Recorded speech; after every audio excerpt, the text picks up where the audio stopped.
아브라함은 그의 나이 99세에 13년간의 침묵을 깨고 하나님이 찾아오셨어요. 99라는 숫자는 상징적 의미가 있는 숫자입니다. 인간 편에서 할 수 있는 모든 것을 다한 나이가 99세가 되는 것입니다.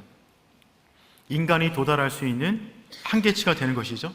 그래서 인간이 어떤 경지에 이르렀을 때 그 최고의 경지에 있는 사람을 표현할 때는 구단이라는 표현을 씁니다. 정치 구단, 야구 구단, 바둑 구단입니다. 10단은 없습니다. 온 우주를 담고 있다는 바둑판을 만들 때도 그 바둑판은 가로와 세로 줄이 19줄씩 있습니다. 그 의미를 담고 있는 것이죠. 사람의 생일을 축하할 때도 백수는 100살에 축하하는 생일잔치가 아니라 99세에 하는 생일잔치입니다. 그러니 99라는 숫자는 인간이 다다를 수 있는 최고의 경지, 한계를 말하는 상징적 의미를 담고 있는 숫자가 되는 것이죠. 아브라함의 인생 99세에 하나님이 찾아오셨어요. 그의 인생 99세라는 말은 그가 할 수 있는 모든 최선을 다했다는 말입니다. 그가 할 수 있는 모든 최선을 다했는데 그에게 남아있는 것은 이스마엘 하나밖에 없었어요. 그마저도 하나님이 약속하신 약속의 자녀가 아니었습니다. 우리 인생 역시 마찬가지입니다. 우리 인생의 99라는 인생의 한계 앞에서 멈춘 분들이 많이 계십니다. 인생을 최선을 다해서 살았습니다. 딴짓하지 않았어요. 온갖 노력을 다했습니다. 성실했습니다. 하나님은 그러한 상징적 숫자가 있는 99세에 아브라함을 찾아오셨어요. 그리고 아브라함의 인생의 한계선 99를 뛰어넘을 수 있는 하나님의 놀라운 작업들을 이제 시작하십니다. 세 가지로 일을 시작하시는데 첫 번째는 무엇이냐면 하나님의 새로운 이름을 아브라함에게 알려주셨어요. 99를 뛰어넘어 하나님의 숫자인 100으로 넘어가기 위하여 아브라함에게 필요했던 하나님의 이름은 엘샤다이 하나님, 전능하신 하나님의 이름이었습니다. 자신의 한계를 뛰어넘는 전능하신 하나님의 능력을 믿는다면 그 새로운 단계로 들어갈 수가 있단 말입니다. 두 번째로 하나님은 아브라함의 이름을 아브라함으로 바꾸셨어요. 99세까지 아브라함은 존귀한 아버지 아브람이라는 이름으로 살았습니다. 그 한계를 뛰어넘기를 원한다면 새로운 정체성, 이름을 가져야 되는 것이죠. 그래서 열국의 아버지 아브라함이라는 이름을 주셨습니다. 그리고 오늘 본문에서는 그 새로운 믿음의 단계로 들어가기 위한 세 번째 일을 행하시는데 그것은 무엇이냐면 조금 전에 말씀드린 첫 번째와 두 번째가 반드시 이루어질 것을 확신하는 계약서를 작성하는 것입니다. 창세기 17장 11절 말씀 우리 함께 읽어보겠습니다. 너희는 포피를 베어라. 아멘. 계약은 말로 하는 것이 아니라 문서로 하는 것입니다. 계약의 이행은 문서 가운데 사인할 때 그때부터 법적 효력을 갖게 되는 것이죠. 하나님께서 첫 번째, 두 번째 작업을 하신 다음에 이 모든 약속은 너를 위한 약속이야. 반드시 이루어질 거야 라며 계약서를 지금 작성하시는데 어디에다가 계약서를 작성하냐면 아브라함의 몸에다가 계약서를 작성하십니다. 이것이 나와 너희 사이의 언약의 표징이 되리라. 하나님이 아브라함과 맺으시는 언약의 독특한 점은 그 계약서를 종이에다가 새긴 것이 아니라 아브라함의 몸에 새겼어요. 그게 뭐냐면 할례입니다. 당시 무언가 중요한 언약을 맺을 때는 피의 언약을 맺는다고 말씀드렸어요. 짐승을 잡아다가 반을 갈라 엄중한 계약을 맺듯이 지금 하나님과 아브라함 사이 약속을 하면서 마치 짐승을 가르듯 아브라함의 몸의 일부를 갈라 그 엄중한 계약서를 아브라함 몸에 새겨 넣은 것입니다. 그 할례는 그러한 계약서의 의미를 담고 있는 거죠. 그러니 할례는 어떤 의미가 있는 것이냐면 내가 너에게 준 모든 약속은 반드시 이루어질 것이다. 그것이 계약서이다. 그것을 볼 때마다 그 계약을 떠올리라는 것입니다. 우리 13절 하반절 말씀 함께 읽어보겠습니다. 내 언약이 너희 살아있어. 아멘. 내 언약이 너희 살에 있어. 너희 살에다가 계약서를 썼다는 것입니다. 그러니 그 계약서는 지워지지가 않아요. 잃어버릴 수도 없어요. 까먹을 수도 없어요. 영원한 언약이 되는 것입니다. 하나님께서 우리에게 약속하신 그 약속이 이루어지기를 원한다면 조건은 단 한 가지밖에 없어요. 그 조건은 무엇이냐면 믿음으로 나아가는 것입니다. 그런데 문제는 무엇이냐면 믿음이 흔들린다는 것이 문제가 되는 거예요. 누구 편에서 믿음이 흔들리냐면 우리 편에서 믿음이 흔들립니다. 그래서 그 믿음이 흔들리지 말라고, 그 믿음을 잃어버리지 말라고, 하나님이 너에게 준 그 약속을 잃어버리지 말라고 잊어버릴 수 없는 방식으로 그 몸 가운데 계약서를 새겨 넣으신 것입니다. 그래서 결국 이 세 가지 일은 아브라함의 정체성을 바꾸기 위한 일이셨어요. 다시 한번 정리해보면, 처음에 하나님께서 하나님의 새로운 이름을 알려주셨어요. 전능하신 하나님, 엘샤다이 하나님. 이것은 세상을 바라보는 관점을 바꾸는 것입니다. 이 세상을 움직이는 힘이 세상의 논리가 아니라 전능하신 하나님이 움직이신다는 거예요. 세상을 그렇게 바라보는 사람은 그와 같은 믿음으로 살아가게 된다는 것이죠. 두 번째, 아브라함의 이름을 아브라함으로 바꾸셨어요. 외적인 정체성을 바꾸는 것입니다. 다른 사람이 그 사람의 이름을 부를 때 내가 누구인가 정체성을 깨달으라는 것입니다.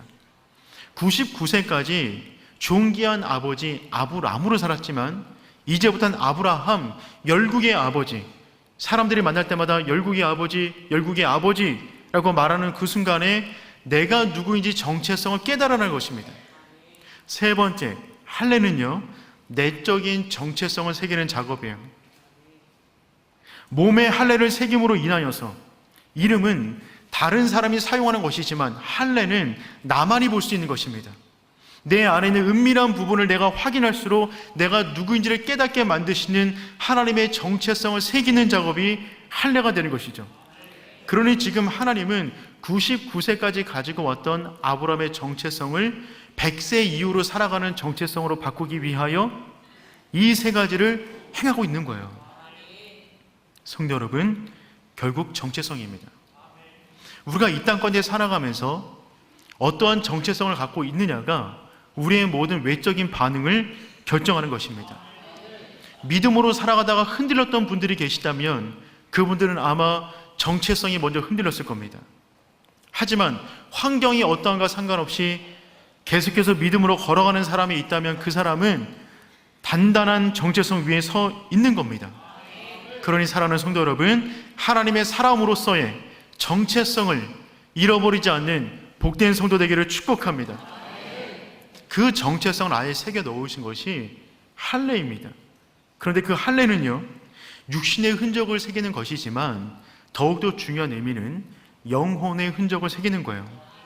마치 결혼식보다 중요한 것은 결혼 생활이듯이 할례보다 중요한 것은 할례 이후에 그 의미에 걸맞게 살아가는 것입니다. 그것은 무엇이냐면 내면의 할례를 받는 거예요. 로마서 2장 29절 말씀 우리 함께 읽어보겠습니다. 오직 이면적 유대인이 유대인이면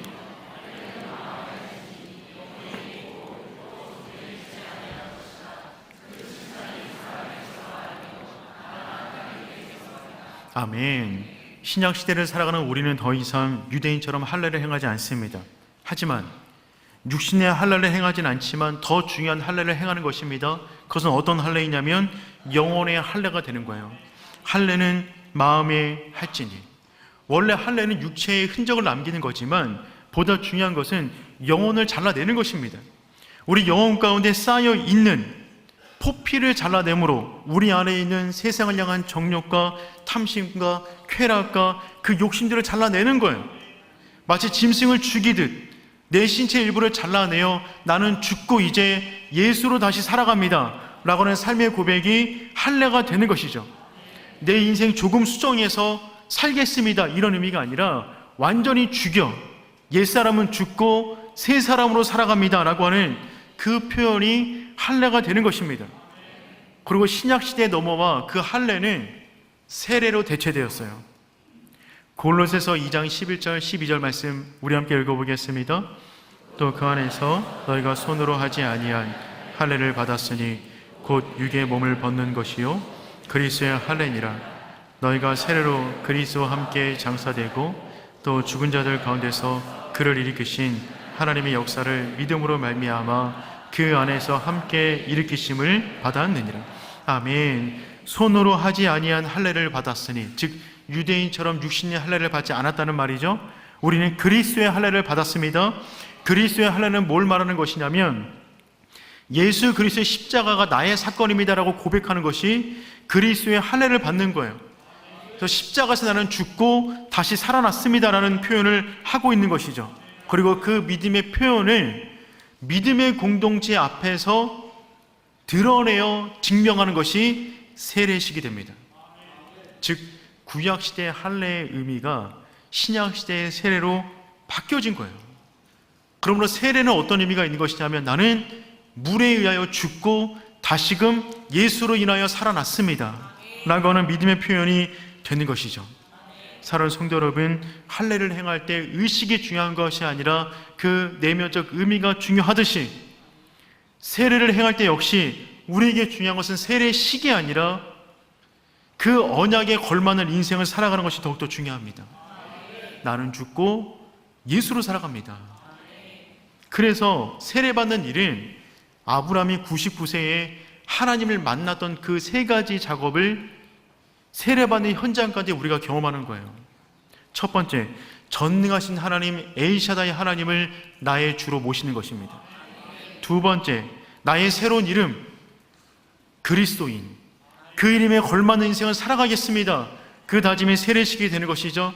세 번째, 이 모든 것에 대한 약속이 확실함을, 계약을 맺는데 내 몸에 새기겠습니다 라는 의미로 세례식을 거행하는 것입니다.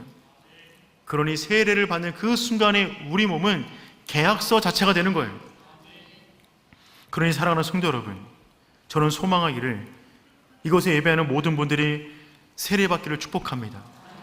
또한 이미 세례를 받은 분이 계시다면 단순히 명목상 세례 교인으로 살아가는 것이 아니라 진정한 그 의미가 담고 있는 우리들의 모든 인생을 주님께 내어 맡기는 그와 같은 하나님의 사람 되기를 축복합니다. 중요한 것은 성령 세례를 받는 거예요. 내면이 바뀌는 겁니다. 아니, 아예 죽었다가 살아나는 거예요.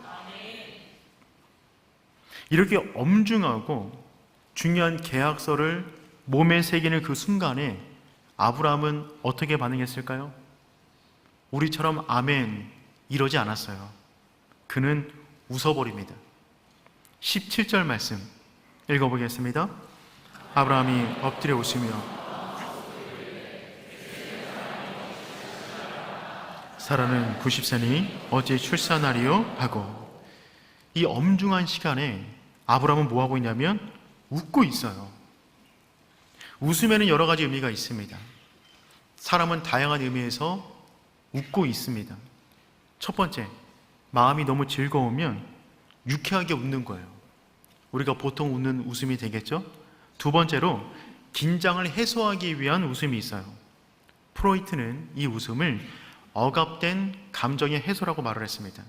무언가 실수를 하고 멋쩍은 상황에서 도리어 웃어버리는 경우가 있잖아요. 내 안에는 긴장을 해소하는 일종의 방어기제가 되는 것입니다. 세 번째, 사회적 소통과 친밀감 형성을 위한 웃음이 있어요. 하나도 웃기지 않은데 그 사람과 관계상 웃어주는 것입니다. 회사 갔는데 직장 상사의 어이없는 아재 개그에 박장대소하는 우리의 모습 있잖아요. 그게 바로 이와 같은 웃음이에요. 네 번째 웃음은요, 인지적 불일치에서 오는 웃음이 있어요. 내가 알고 있는 내용과 뭔가 다른 내용이 들어왔을 때 그냥 실수해버리는 겁니다. 실수. 이런 거죠. 아몬드가 죽었을 때 뭐라고 말할까요? 다이아몬드. 다이아몬드. 왕이 공을 던져요. 왕이 공을 던질 때 뭐라고 말할까요? 송구하옵니다. 웃지 못하시는 분들은 아마 집에 갈 쯤 되면 웃게 될 겁니다. 이런 게 이제 실소가 되는 거죠. 그렇다면 아브라함은 지금 이 순간에 왜 웃고 있는 거죠? 아브라함이 한 말에서 우리는 그 근거를 찾아볼 수가 있어요. 17절 말씀 읽어보겠습니다. 아브라함이 엎드려 웃으며 마음속으로 이르되 100세 된 사람이 어찌 자식을 낳을까? 사라는 90세니 어찌 출산하리요? 하고, 아브라함의 웃음은 어떤 웃음이었냐면 하나님의 큰 약속 앞에 내 인생의 벽을 만난 거예요. 하나님의 엄청난 말씀을 들었는데 내 처지를 보니까 도저히 그것을 이룰 수 없을 것 같은 자신의 한계를 본 겁니다. 거기서 나오는 쓴 웃음이었어요. 비웃는 게 아니에요. 비웃음은 말한 대상을 조롱하는 웃음입니다. 예를 들어서 롯이 사위들에게 소돔 땅이 멸망한다고 말했어요. 그때 사위들은 농담으로 여겼습니다. 그 단어가 비웃는 단어예요. 즉 말한 대상을 조롱하는 것이죠. 근데 아브라함은 하나님을 조롱할 마음이 없어요. 하나님을 믿어요. 여기까지 왔어요. 그런데 하나님의 그 엄청난 말씀을 듣는 그 순간에 자신의 현실의 벽을 맞이하게 된 것이죠. 내 나이가 99세인데 어떻게 자식을 낳겠습니까? 내 아내도 그러한데 어떻게 자식을 낳을 수 있겠어요? 하나님의 약속은 너무 감사하지만 자신의 현실의 벽 앞에 그 하나님의 말씀이 나의 약속으로 다가오지 않는 것입니다. 여러분, 지금 아브라함은 어떤 자세로 웃고 있나요? 말씀을 보니까 엎드려 웃었어요. 엎드린다는 말은 무슨 말입니까? 경배한다는 말이에요. 예배한다는 말이에요. 존중한다는 말이에요. 하나님 말씀하시자 그 믿음을 가지고 그 앞에 경배하고 있어요. 근데 경배하는 그 순간에 하나님께서 그 인생을 향한 엄청난 약속을 말씀하셨는데 그 말씀보다 현실의 벽이 더 높으니까 그 말씀에 자신의 처지를 보며 쓴 웃음이 나온 거예요. 여러분, 이와 같은 쓴 웃음 우리 역시 어디선가 많이 들어봤잖아요. 낯설지가 않아요. 어디서 들었습니까? 나에게서 들었어요. 우리 역시 지금 하나님을 경배하는 자리에 나왔습니다. 예배하는 자리에 나왔어요. 우리 지금 엎드려 있는 거예요. 이 순간에 하나님께서 우리 인생을 향한 다른 사람의 말씀이 아니라 여러분 인생을 향한 말씀을 전해주고 계십니다.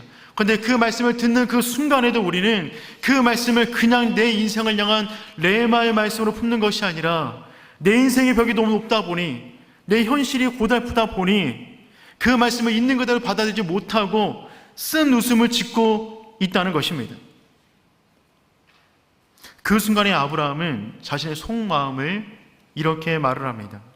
18절 말씀 우리 함께 읽어보겠습니다. 아브라함이 이에 하나님께 아뢰되 이스마엘이나 하나님 앞에 살기를 원하나이다. 하나님이 엄청난 약속의 말씀을 주시는데 그 앞에서 뭐라고 말하냐면 이스마엘이나, 하나님 말씀 참 감사해요. 저도 참 그렇게 됐으면 좋겠네요. 근데 그건 잘 모르겠고요. 제 인생에 지금 벌어진 문제들이 있습니다.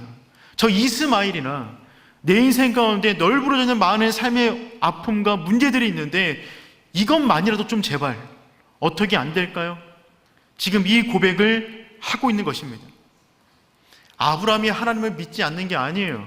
믿어요. 엎드리고 있어요. 예배하고 있어요. 근데 그 말씀을 내 인생에 비춰보니 안 될 것 같으니 그 말씀에 쓴웃음을 짓고 현실의 문제만 그냥 주목하고 있는 것입니다. 사랑하는 성도 여러분, 우리의 인생은 아브라함과 비슷해요. 별반 다르지 않아요. 아브라함의 인생은 지금도 공사 중에 있어요. 그는 거대한 바다 위에 떠있는 하나의 돛담배에 불과합니다. 그의 인생을 끌어줄 동아줄이 필요해요. 우리 역시 마찬가지예요. 그러니 사랑하는 성도 여러분, 반드시 믿으시길 바랍니다. 하나님에게 늦은 때라는 것은 없어요. 하나님에게 늦은 때는 없어요. 하나님의 때가 가장 아름다운 때가 되는 줄 믿습니다. 혹시 우리 가운데 이런 마음 드시는 분이 계십니까? 나는 아브라함이 아니잖아요. 이런 마음 드시는 분이 계세요? 그 말은 정확하게 맞습니다. 여러분은 아브라함이 아니에요. 하지만 그 하나님은 그 하나님이 맞습니다. 우리가 믿고 있는 그 하나님이나 아브라함 인생 가운데 역사하신 그 하나님이나 동일한 하나님이 계세요. 여러분은 다윗이 아니에요. 괜찮아요. 하지만 그 하나님은 동일한 하나님이세요. 다윗의 인생을 인도하신 하나님이 내가 믿고 있는 하나님이란 말입니다. 우리는 다니엘이 아니에요. 다니엘이 될 필요도 없어요. 하지만 괜찮아요. 우리가 믿고 있는 하나님은 동일한 하나님이 되십니다. 그 하나님이 동일하시다면 그들의 인생 가운데 행하신 그 역사가 우리 삶 가운데도 일어나게 되는 줄 믿습니다. 그러니 성도 여러분, 우리의 인생의 99세든 한계든 높은 절망의 벽 앞이든 주님께서 우리에게 말씀하시면, 손을 내미시면 그 손을 붙잡고 다시 한번 일어날 수 있는 하나님의 사람 되기를 축복합니다. 성경을 보십시오. 주님이 내민 그 손을 붙잡을 때마다 놀라운 역사가 벌어졌어요. 예수님이 죽은 야이로의 딸의 손을 붙잡고 외치십니다. 달리다고, 소녀야 일어나라.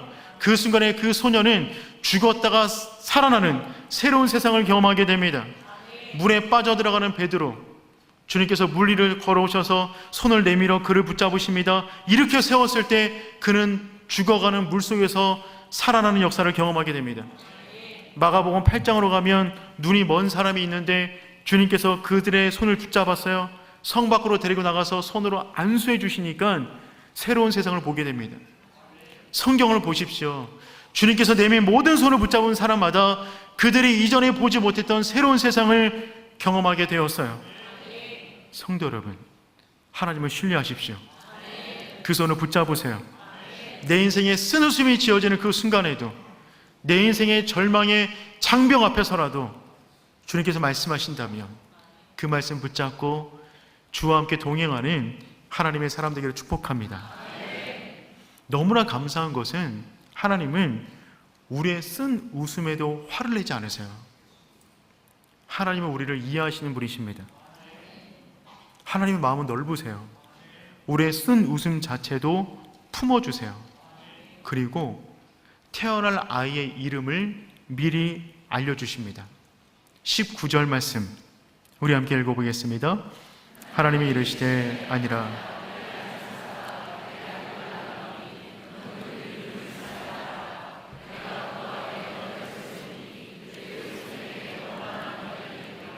아멘. 하나님께서 말씀하십니다. 아니라.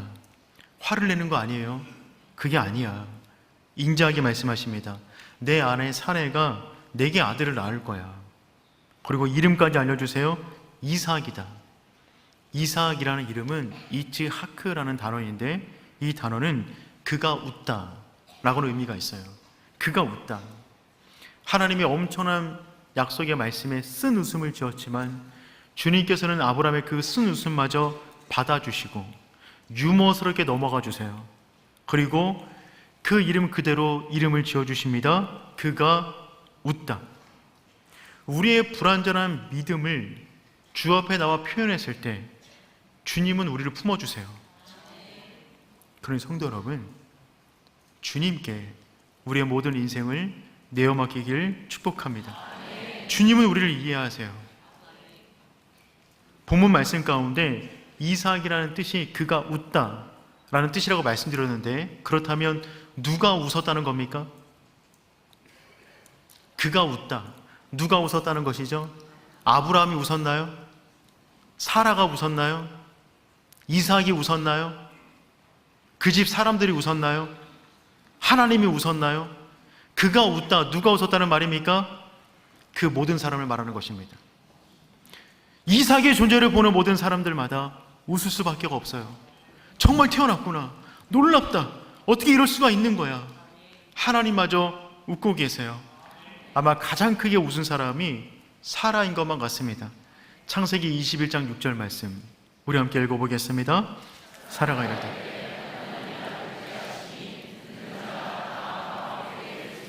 아멘. 사라는 이 순간의 그 웃음이 90평생 처음 경험하는 웃음이었어요.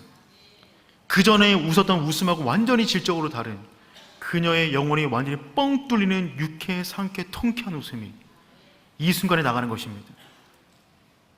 하나님의 말씀 앞에 쓴 웃음을 지었지만 하나님은 그 쓴 웃음을 받으사 진정한 웃음을 아브라함 가정 가운데 주신 겁니다. 하나님을 믿지만 때로는 인생의 절벽 앞에서 쓴 웃음을 짓고 있는 성도 여러분, 하나님이 그 마음 이해하세요. 그러니 쓴 웃음을 짓더라도 하나님 앞에서 지으십시오. 그리고 하나님께서 말씀하시면 그 손 붙잡으세요. 그때 하나님은 우리 인생의 99를 넘어 새로운 영역인 100 이후의 인생을 책임지시는 줄 믿습니다.